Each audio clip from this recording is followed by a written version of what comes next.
Hello mga ka-viewers, nandito kami ni Dadong sa St. John's Music. Binayaran po namin yung remaining balance ng clarinet ni Denise. Sabi nung nakausap namin doon sa St. John's, dalhin namin yung unit next week para ma-check nila kung for repair. Kasi kumbaga magiging sa amin na yung yung unit. So, siguro i-condition nila kasi once na sa inyo na yung unit, syempre hindi na po libre yung pag-repair nila pag nagkaroon ng issue. So, kung rent po siya, lahat ng mga parts, mga ganun, sa kanila yun. Kasi mayroon siyang additional na, magkano ba yung bayad ko dun? May additional po siya na parang siya, for repair, mga ganyan. Tapos in case na mawala, parang insurance, ganyan. So, binigyan kami ng parang 1 month na para madala yung unit sa kanila para ma-check siguro kung nasa okay na condition yung clarinet. So, ganun. Parang nangyari, parang rent to own ang nangyari dun sa pag-rent namin. Pag wala kayong pang cash out katulad namin, parang rent to own ang lalabas niya. Parang babayaran mo lang siya ng mga 20 lang po yung binabayaran ko doon monthly.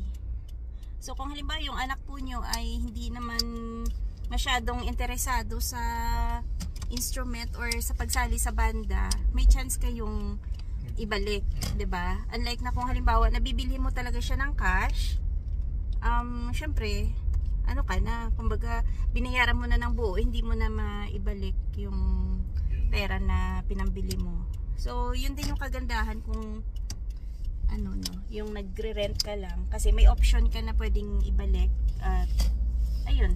Yung iba naman binibenta. Ayaw kasi ayaw na parang mahirap. Yung nawawala ng gana, parang una lang yung gusto. So, buti na lang si Denise, ayun nga, nagustuhan naman niya yung pagsali sa banda. So, sulit po yung pagrenta namin ng clarinet for 3 years. At ang sabi niya, pagdating po ng high school, tutuloy pa rin po niya yung pagsali sa banda. Kaya sabi namin dahil 106 na lang po yung balance, ayun, binayaran na po namin para sa amin na po yung unit. Kung in case man na magkaroon ng for repair, yun nga, bayaran natin. Kasi siguro, pero hindi naman actually sirain yung clarinet. Lang siya, yung reeds, yung bibilhin mo, yung parang sinusuksok doon na parang bamboo. Yun yung binili lang namin. Tapos last time parang may pinalitan sila doon kasi maluag yung parang lock ata yun. So okay naman, ilang taon naman na ni Denise na ginamit, wala namang issue. Yung mga ka-viewers, may bills na nagpo-culminated. oh, ayan po, meron ng bulaklak na lalaki. Ewan ko kung kailangan pa ba i-pollinate. Kailangan pa kaya i-pollinate yan? Kasi parang na yung bulaklak niya. Ano nyo nga, suggest nyo nga kung paano. Ayan hindi kaya late na. Pero pakunin mo to, pa-try mo lang para lang mabuo. Pawag mo dapat binuklat. Kasi mo lang siya. Hindi nga. Ayan, kunin mo to. Hindi kami sure i-suggest nyo sa amin kung anong tamang pag-pollinate. Kasi nakikita namin, ito pa kunin mo yung gitna na yan. Yan yung ipapahid mo dun ayan, sa ayan. Ito yung male. Hindi yung ginagawa ng iba, ganyan. Manual. Kaya gayahin din natin. Manual pollination daw. Kasi malaki na. Kita ba? Yan. Tapos ito din, dito mo. Ito. Yan si sayang din naman hindi siya mabuo, di ba?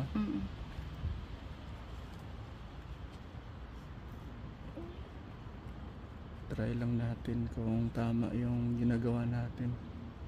Effective naman siguro yan kasi yung iba ganyan yung ginagawa. Sana mabuo, tuloy-tuloy na lumaki yung bunga. Ito yung naunang dalawang malaki. Tapos mayroon na dito, mama. Ay, meron pa dyan? Doon sa kabila. Ay, oo nga. Tingnan mo to, ito. Diba may dalawang malaki? Meron ito. pa. At tapos, ayun, magkasunod. Ang diba? galing. Ito pa, oh. Tapos meron dito. Hala, ang daming bunga. Tapos meron dyan. Ayan pa. Nakakatuwa, diba? Hala, ang daming bunga ng kalabasa namin. 1, 2, 3, 4, 5. Tapos yung dalawang buo. Alang galing, no? Yan. Fingers crossed. At saka napapansin ko, yung dito sa baba, puro mga male. Male, no? Tapos pagdating dito, tama. Female. No? Kakatuwa yung kalabasa. Tapos ito, pinuputol ko na ito, ma. Alin? Ito. Bakit? Ito puputulin na natin to para yung... Doon siya mag-focus? Mag-focus siya doon. Ay, sayang. Sayang nga siya, pero... Yun daw? Pero ano kasi, maiksi lang kasi ang... Summer dito? Summer dito. So, dapat bigyang pansin lahat ng mga naandun. Huwag yung dito sa puno. Kumbaga, parang mas importante na kahit pa ilan-ilan lang, basta may mabuo. Huwag yung mag-aim tayo na sobrang dami, pero hindi naman actually lahat yan mabubuo eh. Pag sa atin, kasi long months kasi yung summer sa atin. Oo. Dito kasi ano lang po, maiksi lang yung summer, kaya yan, bigyan na lang natin ng importansya yung naandun sa taas. Para kahit na 2-3 pwede na, no? Basta mabuo lang siya. Gusto ko rin sana na mabuo yung mga bulaklak para maigulay natin. Kaya nga lang. Naninayang din naman ako na hindi mabuo. Pero yung mga dito sa taas. Hayaan mo na yan. Ito pa o kagaya neto. Okay na. Hayaan mo na siya. Pero meron pa kasi dun eh, no? Pwede yun pang gulay. Kakatuwa talaga yung kalabasa. First time namin ito na makapagpabunga ng marami. Pero di pa naman sure, pero okay na. Tingnan natin kung mabubuo. Ito po yung ulam namin ngayon. Bale, gagawa tayo ng miswa na may meatballs. Sandali. Patahimikin ko muna yung radyo. Radyo eh, no? So, ayan, may meatballs, panggisa, sibuyas, garlic, at meron tayong, ayan, patola. So, medyo okay naman siya. Hindi naman siya bugbog. Ayan. Tapos, ang miswa natin, ayan, yung ating miswa. Ay, sorry. So, bale, prituhin muna natin tong ating meatballs. Bale, meron siyang, nilagay ko dito asin, may paminta, at meron siyang sibuyas. Ayan. At yung ipapares po namin dito, itong danggit na binigay ng, ano yun, tatay nila, Isabeng? Ayan, thank you po pala. Ayan, bit-bit niya to nung isang araw. So, ito po yung ipapares namin ngayon sa miswa na may patola. Ayan o. For sure to masarap tong danggit na to kasi, ayan o. Ano siya? Maganda, mukhang bago. Mangangamoy ba yan dito? Oh, doon tayo sa labas magluluto, te. Gusto mo ikaw magprito? Nilagyan ko rin po pala to ng ano, ng egg, tsaka meron siyang konting flour. Para, ano siya, pinaka-binder niya.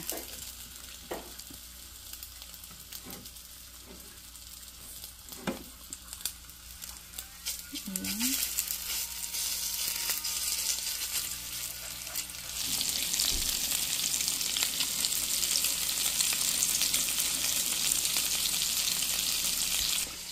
So, yan po si Madam magsasaing na. Siya yung taga-saing ko pagka yung busy-busy yan ako sa pagluluto. Ilang scoops yan, te? 5. 5.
Nasan muna natin habang nagpapakulo po tayo ng sabaw.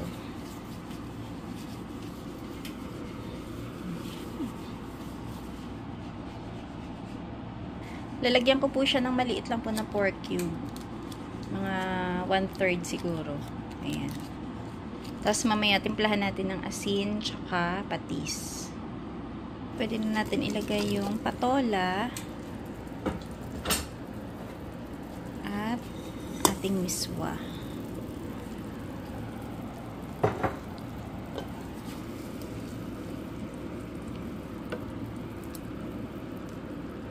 Ayan. Yung iba po naglalagay ng dahon ng sibuyas. Pero ako kasi walang dahon ng sibuyas, okay na yan. Importante meron siyang patola. Yan. Tapos pakaluin na lang natin at after nyan, luto na. Timplahan pa natin ng konting asin, patis,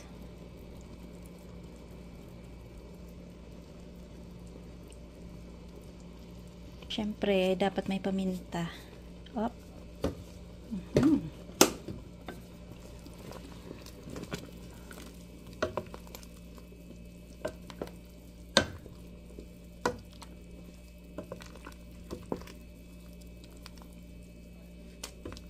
Minsan pagka wala po akong patola, nilalagay ko yung slice na carrots. Tapos, yun nga, may dahon ng sibuyas. Yan, luto na ating miswa na may meatballs. Lipat na natin dito para hindi malata yung ating patola. Piprito na natin tong danggit. So, meron pa palang, ayan o, maliliit na dilis. Masarap to sa munggo. Yan, sakto yan. Sa sunod magmumunggo ako.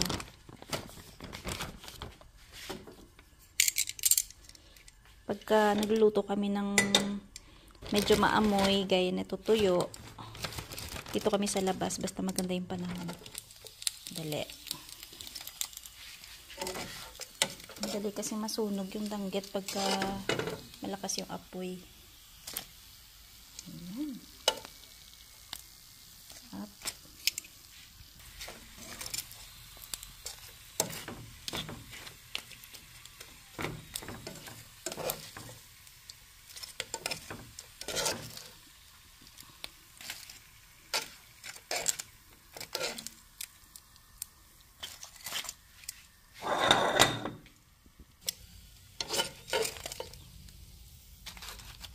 Bango ng danggit.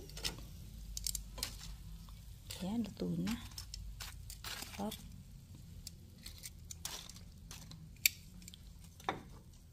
Let's eat.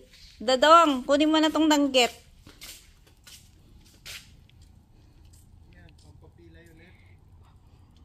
Kuntian mo lang para hindi ka mabilis mapilay. Ang ganda na ng lili namin din eh, oh. Yung peony wala ng bulaklak. Tingnan natin dito si Dadong kasi nagdidilig.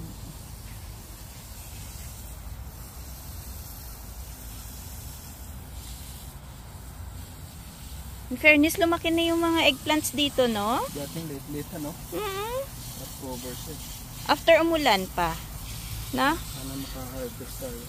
So, lahat po ng mga tomatoes namin, may mga bulaklak at yung iba may bunga na. Ayan oh, may bunga na siya. Maliliit to kasi sweet millions to eh. So, cherry tomatoes lahat hanggang dito. Pero itong mga to, malalaki na to. Ito ata yung Jubilee ba to or Moneymaker?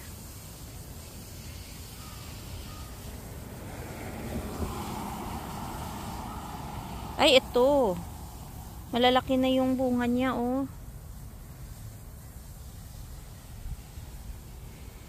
Medyo matamlay siya kasi walang tubig. Hindi siya nadiligan kanina. Ito pa pampam to, oh. Alagang-alaga ni Dadong yung ano na to, sigarilyas, pero tingnan nyo naman. Naninilaw siya. Grabe ang taba nitong bell pepper pa, oh. Biruin nyo yung dahon yan, oh, gapalad. Ang lusog.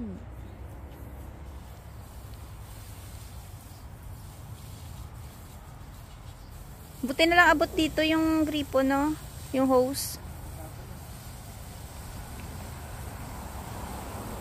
Gumaganda talaga yung paligid. Basta may mga puno na may dahon, no? Tsaka, ayan nga, mga halaman. Lalo na gulay.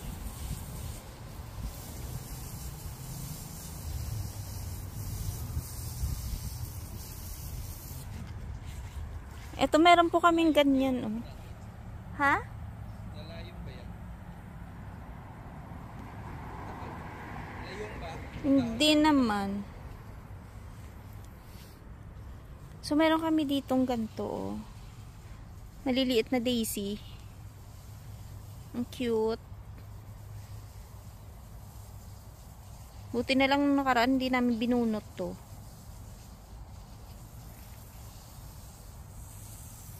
Tapos yan, oh, damo-damo lang yan, pero ang gaganda.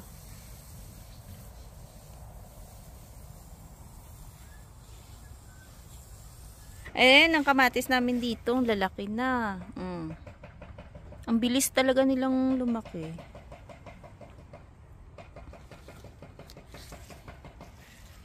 Nung nakaraan, gadangkal lang to, eh, no? Ngayon, malapit ng mas ano pa to sa akin, eh.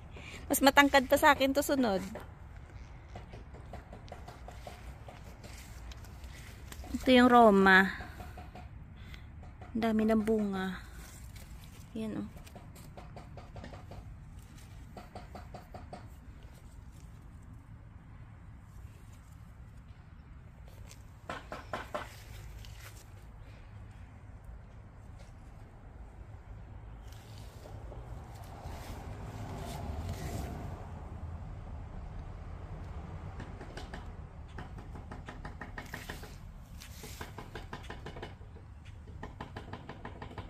Yung ampalaya namin, magkakaroon na rin ng bulaklak.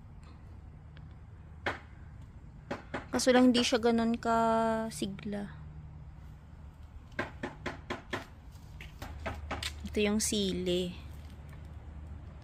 Yan, ang malalaki na yung bunga.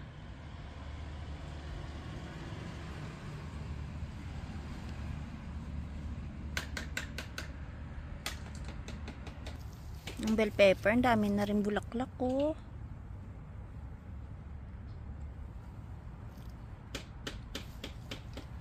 Siguro madami yung magiging bunga nito. Yung pipino, ayan, meron na rin pong bunga.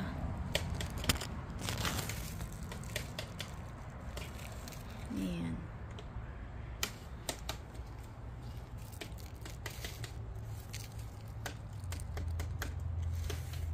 Kakatuwa.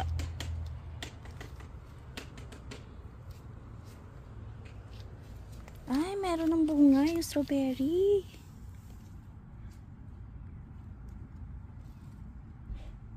Dadalwa yung strawberries namin. Ano lang to, eh, bumalik lang to nung kumbaga ano siya, dahil perennial siya, tumubo lang siya ulit. Ayan. Kaso hindi siya ganun kadami.